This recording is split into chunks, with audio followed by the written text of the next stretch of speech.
Welcome back, everyone. This is episode 17 of Paleo Pines.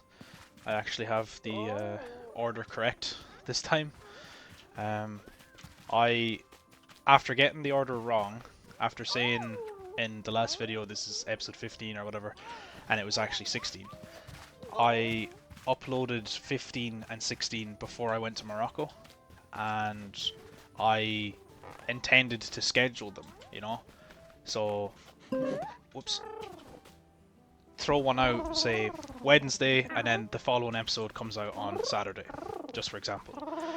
And episode 16 went out on time, it went out correctly, and then episode 15, instead of going out before episode 16, went out after episode 16. So not only did I get my labeling wrong and my orders wrong, they also uploaded wrong. So, look, we're still new to the whole YouTube thing. It's all good. I fixed it anyway. Came back from Morocco, realized what had happened, and sorted it out. So no big deal. We're gonna go to bed here just because we're low on stamina. I obviously finished the last episode halfway through the day, so I don't have an agenda for this episode per se. I do remember adopting Gunter over here, and then we kind of hurled Lucky into the corner. So I think what I'm gonna do is try expand this farm, because we are always struggling for money no matter what we do. So we're gonna try clear an area to kind of designate certain spots of the farm for certain purposes. Nice one. That's exactly what we wanted. I was hoping that these peppers would be regenerative, so that's great news. Harvest these while we're here. And I said it before, we need to start getting serious about the soil types. We need to start focusing on money so that we're not, we can actually progress rather than I want to do this, but we need to go farm for half an hour before we can do that. Let's just get ahead of ourselves and set up a system such that we have a reliable income source, so we're not stalling every couple episodes. But while we're here, as always, we have to keep our dinos happy.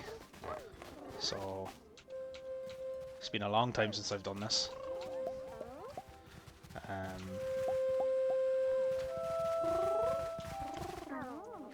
A1 first try. Yeah, it has been a long time since I've done this because, as I said, we went to Morocco. And then when I came back from Morocco, I recorded a new episode for the Minecraft series. So episode 1 of Minecraft Forever World is up. If you care for Minecraft, you should go check it out. The first episode is a very, very quick thing. I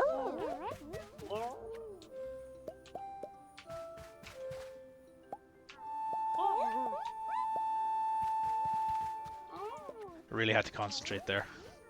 It wouldn't be me if I didn't have to go quiet for the tin whistle or the flute.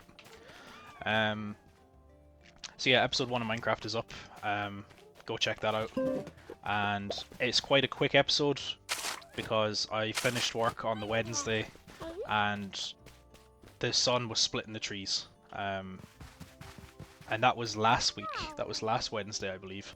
So the sun is still here, would you believe? West coast of Ireland, and the sun has lasted more than 2 days. So yellow shenanigan. Oh yes, that's right, we bought these. So we'll get these out of our inventory.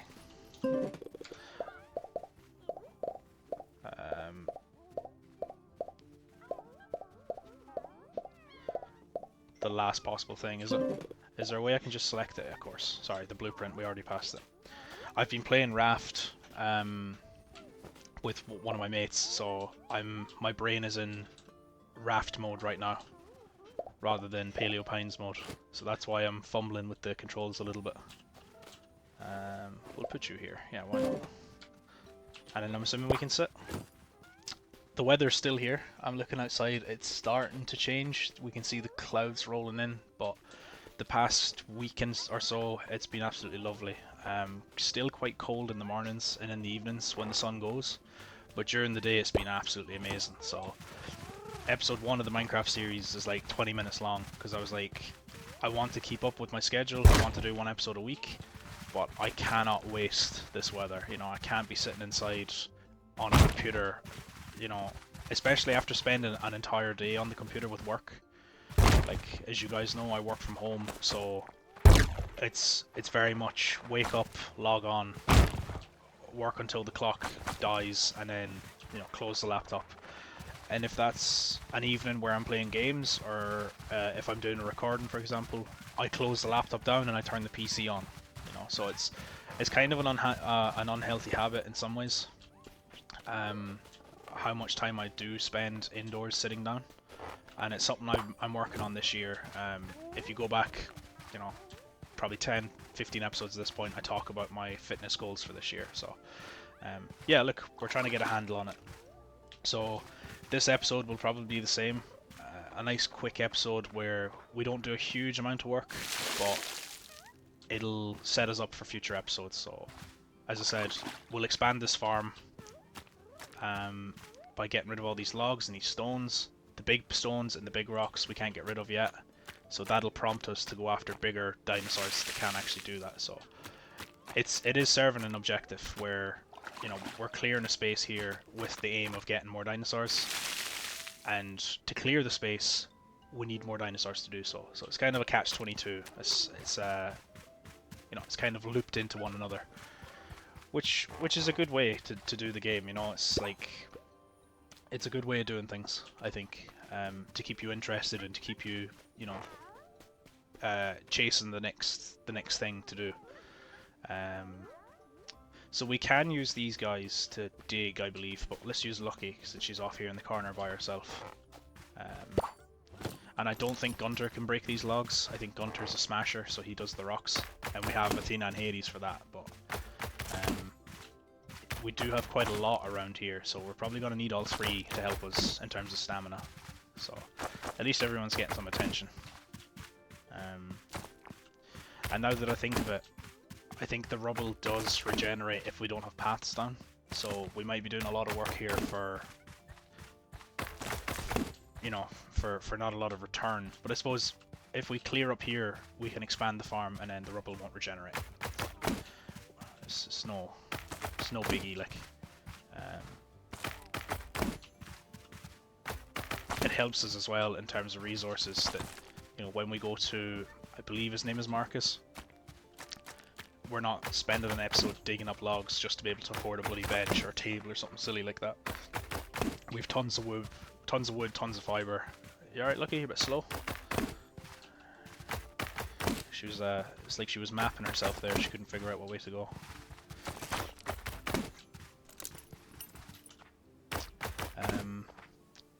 So yeah, this recording, we're 8 minutes in, so I really only have 10 minutes left if I'm doing a 20-minute video. So we might just do the 30 minutes. I am under a little bit of pressure to get this episode out because we are going to Galway this evening to watch a rugby match. So I said I'd get up early this morning, sort the house, do a bit of tidying, and then head up to Galway for the rugby. So yeah, I said if I don't record today, I'm coming home from Galway tomorrow, and I'm just not going to be bothered. You know, I'm going out with a few friends, so there'll probably be a few drinks. We'll probably stay up late. I'm going to be wreck tired driving home, and the last thing I'm going to want to do is YouTube. So I said I better do it today. So we'll hop on Layla here. And just before I fired up Paleo Pines, I mentioned that I was playing Raft with one of my friends. What I've found in Raft is it's very easy. Huh. I thought Layla could dig. Obviously not. I know she can spray. Is it she's a sprinter. She's a sprinter and a waterer. Okay. Right. So maybe it is Gunter then that's the dino we need here. Let's have a look quickly. Yeah, Smasher, so he does the rocks. Same as Hades and Athena. Oh, that's right, but they can till. That's what I'm getting confused with. So it really is only Lucky that can dig for us, which is a bit annoying, but like, it is what it is. We'll get the boulders done here quickly as well. Like, we have cleared quite a lot of space. Probably too much for, in terms of energy, you know, it's going to take a lot to to maintain this farm, but we are going to need it. And eventually maybe I'll tuck it into this little corner. You see this kind of rectangle we've got going here. Maybe this could be our little farming area or something. Look, that's all down the road, isn't it? So yeah, just on Raft, what I've noticed between Raft and this game is I'm struggling a little bit with layout here, where obviously I have played Raft before, I haven't played Paleo Pines, so I don't know what's coming down the line in terms of the space I need and the kind of technology that I need to make room for. But in Raft, you know, like, it's very easy to make what I call like process lines, like a manufacturing line. So, poor old Hades. I feel bad for waking him. Sorry, buddy. No? Come on now. There we go. You know, so for example, in Raft, you have engines, they need biofuel, so you put your biofuel tank beside the engine. You put the biofuel manufacturing machine, I forget what it's called, beside the fuel tank, and then to run that machine you need honey, so you put your beehives beside, you know, the machine. So you basically have a manufacturing line, or a process line, where you have step 1 flows into step 2, into step 3. And it's a term called one-piece flow. So in terms of manufacturing, in terms of engineering, for example, person A at the very start of the line makes one item and then passes it to the next person, and they treat that one item, and then so on and so on. Whereas sometimes, I guess traditionally in manufacturing, what would happen is they would build up a big stock. So person A would build 25 units. Gunter doesn't trust me enough. Oh, of course, he's not our friend. Oh no. Lucky's unhappy. Why, love? Is it just because she's tired? Maybe she doesn't have food. No, she has food. We've seen this before where she gets unhappy. Maybe it's because she's alone. I think she is a pack animal. See, we don't have the information on her species, but I'm pretty sure it's because she's herd rather than pack, I should say. Everyone else is happy, everyone else is happy. Okay, so that's... I guess it is what it is. I'm low on stamina too, so... Let's give this back to one of the Styras. Put it on Athena for now. Come on, game, please.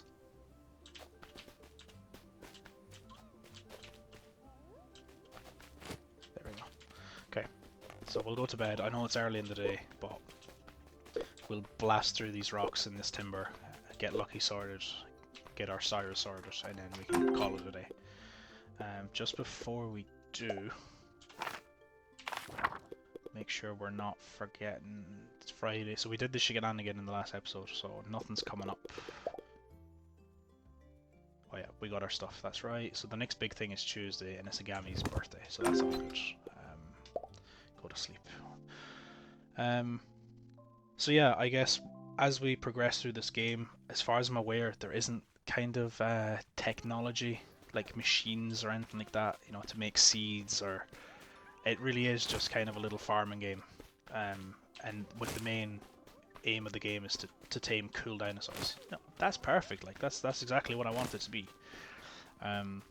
But that's why I am struggling a little bit with layout. You know, if I'd played this game before, I'd be like, right, I need 3 Styras, I need 2 Gallimimus, you know, put them all over here because the T-Rex has to go this way. You know, it's all it's hard to plan ahead when you don't know what's on the horizon, I guess. But I still think it's a fantastic game. You know, I am really enjoying it. And because I haven't played it before, it does give me that kind of sense of discovery and finding stuff out, you know. I think, are you guys okay? We might need to go get food soon enough, actually, from town. But I think they're alright. No. Really, game?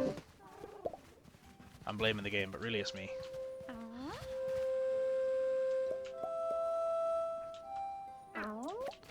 It is something I used to struggle with, like different controls, you know. So like I would play Assassin's Creed by myself, and then I would play Oh, I don't know. I would play a different game with Orla, and I'd be using the Assassin's Creed controls. I'd be using the Assassin's Creed controls on the game with Orla, you know, and I'd be getting mad frustrated. 3, 2, 1.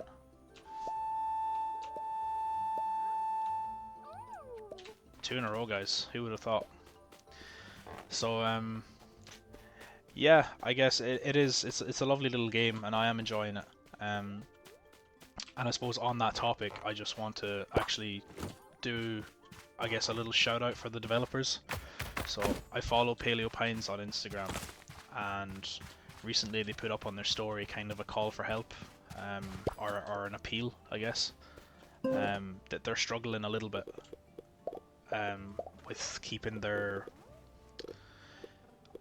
I don't know the details, but they're struggling financially a little bit, and they kind of appealed to the fans to, you know, go onto their page, their website, you know, and purchase some merch. You know, you can get lucky teddies, you can get Sarco teddies, little mugs, you know, like the Paleo Pine specific mugs and stuff like that. I think there's some t-shirts there too. So I replied to their story, and I was like, oh, like, I didn't realize that, you know, you guys were having it so tough, and I'll do my bit and do a little shout out on the channel to try help you guys out. And I think as well they're actually based in Northern Ireland, so I didn't realize that they were so close to home as well. I just kind of assumed, you know, as you do, that it's just a games development company in France or the States or whatever. But no, I think they are quite a small team based in Northern Ireland, which is nice. So yeah, if you're listening to this video, maybe go and have a look at their website, or even better yet, purchase the game. That would be the ideal scenario. Go and purchase the game through Steam or whatever, and make sure that the developers get their money, you know, and just help them out whatever way they can. And I think it's perfectly timed that I'm talking about this, because last week we had Nintendo Direct, and we're seeing some different things about Ubisoft as well. So I want to call out those two companies specifically. Take-Two as well, or Rockstar, whichever you prefer, claiming that, you know, there's some claims that GTA 6 is going to be $100 to buy. I grew up the tail end of PlayStation 1, mainly PlayStation 2, and then kind of as a teenager or like a young adult, I bought my PlayStation 3 and 4. And I seen the games transition. I specifically remember buying the new Call of Duty for €60 for the PS3. And that was on the upper spec of the cost. So most games were €50. And then the Call of Duties were like, you know, these really hot items, like the game to get. So they justified charging 60. And then the next Call of Duty was 65. And then all PS4 games were basically €60 standard. And then by the end of PS4, you know, €70 for FIFA. Maybe, again, Call of Duty, €70, stuff like that. And now we're talking, like, that's standard practice for a game. Brand new game. Even, I was on the PlayStation Store the other day. Red Dead Redemption 2 came out, I can't tell you the year, but it came out a while ago. It's still €60 on PSN. Like, lads, like, this isn't a new game anymore, you know? And, like, I suppose I was gonna say I don't condone it, but, like, you're just begging for people to pirate your game. In a period where inflation is quite high, you know, people on social media and stuff are talking about, you know, a lot of people are struggling financially. It's a common theme across the kind of middle class, lower class people, you know, that money's tight, and a lot of people treat video games as their means to relax, and, you know, they find joy in playing video games with their friends and stuff like that, you know, and it's a source of enrichment for their lives. I don't mind working 9 hours a day in a job I don't really like, because at the end of the day it means I can have a few beers with my friends and, you know, play Split Fiction. I don't know. And it's becoming increasingly difficult to do that, because people are forced to work longer hours because of rent, because of inflation, because just the cost of living. You know, people are having to work more just to survive. And then at the end of the day, reward yourself with that new game, and it's $100. That's a quarter of your weekly salary. You know, your weekly pay, 400, 500 quid after tax, and a game is 100 quid. And you're like, all right, gang, I'm just gonna go pirate it. You know, like it's just really tough for some people. Again, I'm very, very privileged in my upbringing, my background, my current station. I am employed. I have a degree. I didn't have to pay for that degree. You know, a lot of people have to fight tooth and nail just for their education, and as a result, they then have student loans. I'm not in that situation because I grew up in Ireland. But I do think it's important for me to talk about this, and like this game, Paleo Pines, I think it was maybe €20, €25. I can't remember exactly, but I can't remember if I watered the crops. I did, but we need to plant our seeds. You know, it's a small company. They're struggling financially. Do them a solid. Play their game. You know, we have to take it to the guys. We have to take it to the AAAs. If you want to charge $80 for Mario Kart, whatever the new one's called, Mario Kart 24, whatever, they've 24 races, whatever it's called, I don't care. If you want to charge that amount of money for a game, then I'm just not going to play your game. You know? Simple as. I've seen a post where someone made an excellent point that I feel like they aren't planted properly. I can't remember. It's been so long since I've played this game. And our berry bush as well. We'll plant in the middle. That's what we said we would do, right? So we tried this before and it didn't seem to work, but maybe I was just impatient. Where have you gone? There you are.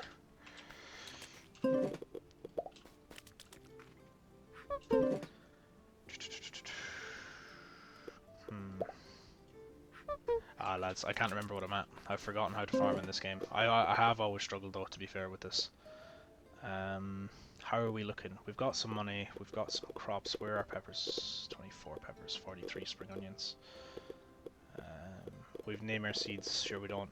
Name our seeds. We've tons of potatoes. Oh my god. Yeah, let's go into town. We're gonna need to buy food, so we'll buy some food. I think Lucky's stamina's down, so we'll take Layla, just 'cause she's nice and quick. And look, I got distracted there with the crops. I was kind of in flow there with what I'm talking about. But I seen a post anyway that says gamers have a backlog of games they want to play. You know, it's like Orla with her to be read list. Orla probably has more books that are to be read than not. She has more books in her collection that she wants to read than how many she's actually read herself. And if books for some reason stopped being sold today, Orla would probably have a year and a half worth of books to keep her occupied. I'm the same with video games. I have such a backlog of video games, and that's not even talking about replayability. So well, we had 23 here, so what will we say? We keep 5 back, so what, 18? Is that correct? Oh, boys, my math ain't mathin'. And we can get rid of loads of these, so we'll keep 15, so... Oh, I can't do math anymore, lads. I cannot do math anymore. And another 10. Confirm, 15, 6, 91, so we can get rid of like 50 of these, not even. We'll keep 30, so... 61. And then in terms of carrots as well, same thing. We'll keep 20. I haven't found a purpose for these yet, to be fair. Like, our dinosaurs, as long as they have their herbivore food, they're happy out. So... Oh, I remember these being important. But I don't have the inventory. Balls. I think this goes to our house though, right? That's fine, that's fine. We'll get loads. So we're gonna need it. 297 for 100. I mean, why not? It takes the pressure off us. Your pockets are looking for fill. Why not come back when you have more room? Oh, so it doesn't send it home. Apologies. Alright, right, well, that's that then. And we can't... No. Our seed shop is shut. So does that mean we have to go to Agami's house then to buy seeds, is it? I wonder. Maybe it's like Stardew Valley, where the shop is closed on a Wednesday or whatever. So yeah, the point I'm trying to make is that these AAA companies are working under the assumption that we'll keep buying new games because we need to play them. Like, you know, this commercial model works under an assumption that they're selling goods that we need, and we really don't. And that's a sweeping statement that obviously doesn't encompass everyone. If you're 8 years old and you're getting a Switch for your birthday, it's your first console, then yeah, you don't have a collection of games that you need to go and buy. You know what I mean? But like, I have so many games that I haven't played, or God of War, for example, Spider-Man, PS4, Miles Morales, Spider-Man 2, all these games, kind of all the kind of single player story games on PlayStation, I have a backlog because it's much easier for me to pick up Paleo Pines, play half an hour where I clean out the farm and then switch it off and go to bed.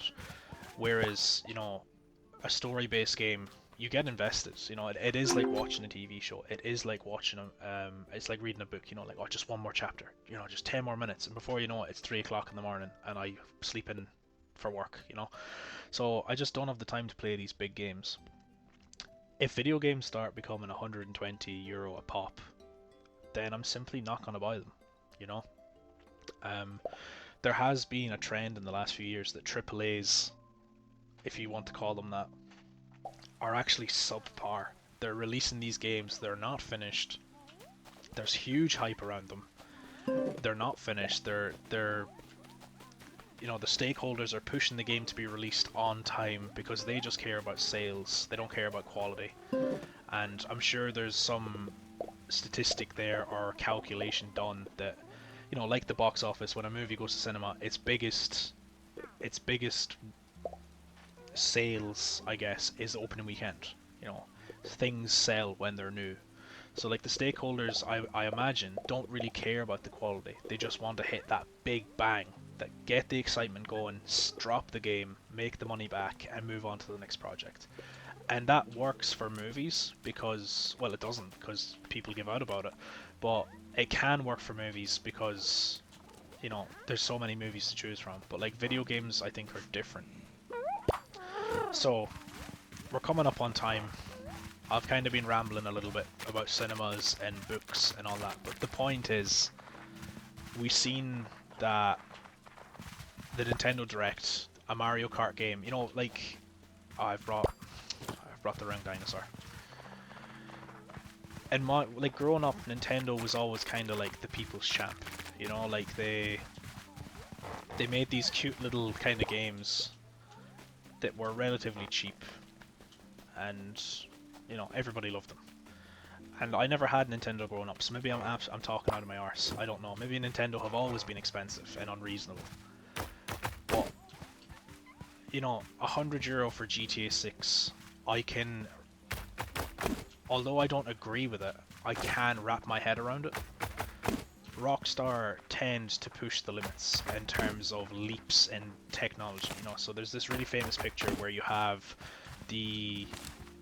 they've printed out the code for San Andreas, and it's like a pretty kind of big exam. If you're familiar with exam papers, it's a thick booklet. You know, it might be a training manual, for example. Then they show beside it, they do the same for GTA 4, they print out the code, and I'm talking, it is an A4 sized book. It is hundreds of pages long. And that's the kind of leap that I'm talking about that Rockstar do. They really leap ahead, and I think a lot of people are expecting that from GTA 6. I was going to say 5. They're expecting that from GTA 6. No, we want to talk to Gunter. Yeah.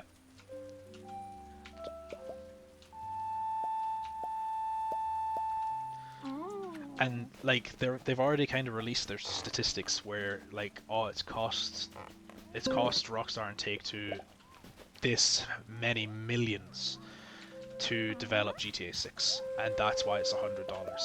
And like the the bandwidth that you get out of it, like GTA 5 came out in 2013. People are still playing it. Lads, why isn't this working? Like, I'm trying to have a hot topic here. Like, there we go. Okay, smash it. So what else have we got to do here? We need to buy some seeds. How's our inventory? Cleared up, right? Very quickly. Let's grab Layla. What I'm trying to say is, although I don't agree with it, I can see how GTA 6 would be €100 because it's this flagship, highly anticipated game, and you know it's an 18s plus. That's a very, very important point as well. GTA has always been 18s, so if we're not bending the rules like everyone does, we're talking adult money. Adults are buying an adult game with adult money, you know? When you're 10 years old, €50 is an insane amount of money. When you're 25, €50 is not even enough for a meal with your partner. You know, depending on where you live. Here in Ireland, that is the case sometimes. So like, you know, £100 for GTA 6. Oh, talking about spending money. My man's going mental over here. 10 for now, because we get so many potatoes out of it. Can farm spring onions, why not? 10. Oh, but we do need to be careful, we need to buy food as well. We'll go with 5. Definitely not 50. Can farm, and do you know what, we'll leave the garlic for now. We have some back at home in storage. So like, I can wrap my head around the costs, right? I've said it fucking 6 times now, whatever.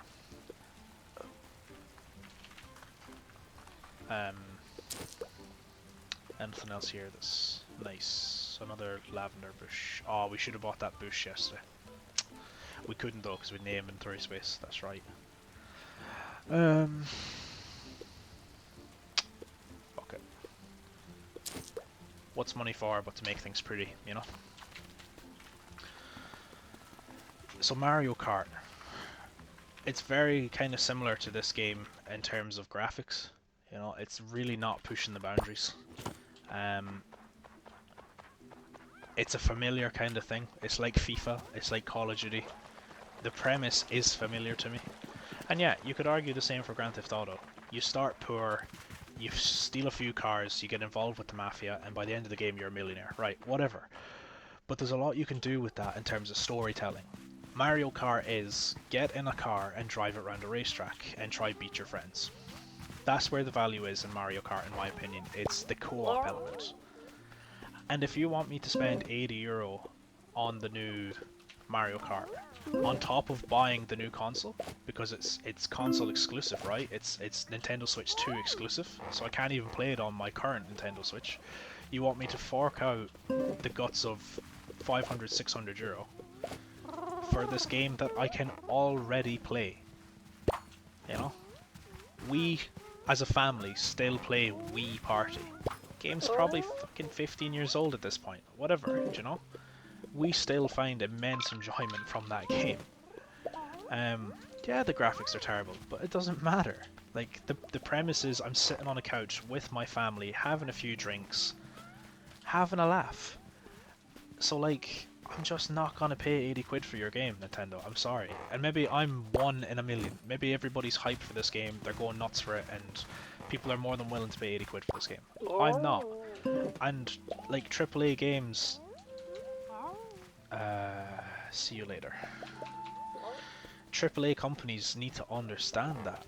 Like, the age point that I made. Like, Mario Kart is... Yes, adults play it.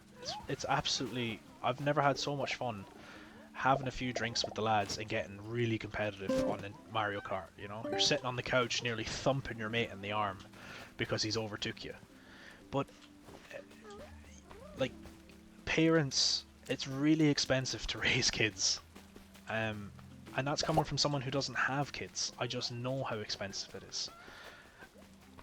And kids hate to be left out, you know? Like, all their mates get Mario Kart, so you don't want to be the only one without Mario Kart. You know, you want to be part of the fun. So you have to go and ask your parents to buy you this new console and this new game. And it puts insane pressure on parents to get that done. And unlike GTA 6, I don't think there's huge development costs with Mario Kart. Maybe I'm wrong, but it's just greed, you know.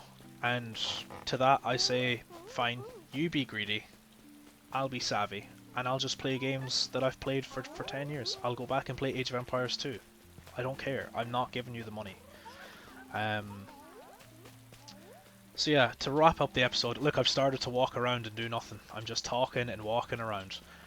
To wrap up the episode, because I've actually gone over the half an hour, support indie game creators, right? There's tons of memes going around at the moment where you finish, you know, you've probably seen them on TikTok or Instagram. You finish a AAA game, the credits roll. Yeah, so what? Alright, that was great. Alright, cool.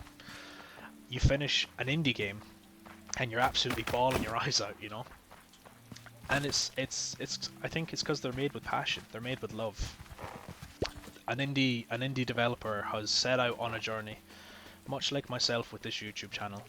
They've set out on a journey from a place of passion, not a place of I want to impress my stakeholders, I want to get a promotion. We have to stay competitive with the market. It's none of that bollocks, like. It's just, I want to be creative, and I'm going to put my heart and soul into this little game. And that is so much more worthy of respect than these huge multi-million, potentially billion-dollar companies pumping out absolute rubbish, you know? And like I mentioned Ubisoft earlier too, like they're getting blasted too, like, you know, they're saying the purchase of a game doesn't entitle you to ownership. Well, in that case, big man, I'm gonna pirate your games. I'm either gonna boycott them or I'm gonna pirate them. You know? It seems to be a common theme in at least in the Western world at the moment, where these massive companies, and I'm not just talking video games, these massive companies have this entitlement about them and this expectation that we will buy their goods. The only reason you're in business is because of the people. Push the people far enough and see what happens, right? It's always been that way. We outnumber you millions to one. Don't push us, right?